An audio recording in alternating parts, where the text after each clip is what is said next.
In today's video, I'm going to teach you how to add an icon in a Webflow button.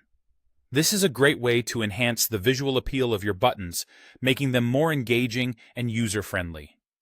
Whether you're working on a new project or updating an existing page, adding icons can significantly elevate your web design.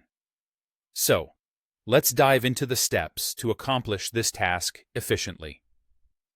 To get started, you'll want to first log in to your Webflow account. If you're not familiar with Webflow, it's a popular web design tool that allows you to create responsive websites visually without having to code everything from scratch.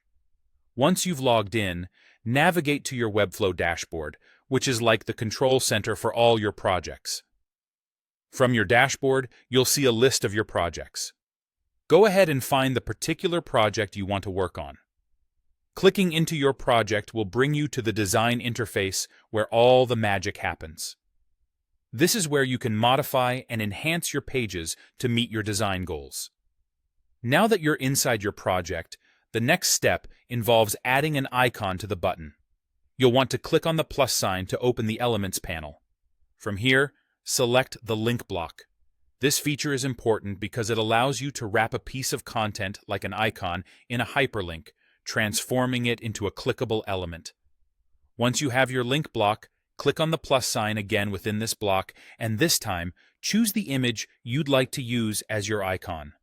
Selecting the right icon is crucial, so take your time to choose an image that complements your design. Icons can be sourced from free sites like Font Awesome or Icons 8, or you might have your own custom icon ready to go. Remember, the icon should be relevant to the link's content or purpose to maintain clarity and coherence on your site. Once you've inserted the icon, it's time to position and style it to fit seamlessly with your design. Webflow offers a range of tools that allow you to adjust the size, color, and placement of the icon.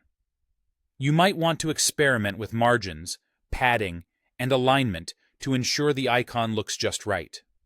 Make sure it's aligned properly with any accompanying text or elements you've included within the button. And there you have it.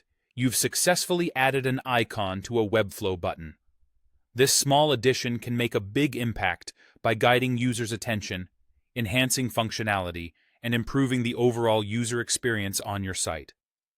Thanks for watching, and happy designing!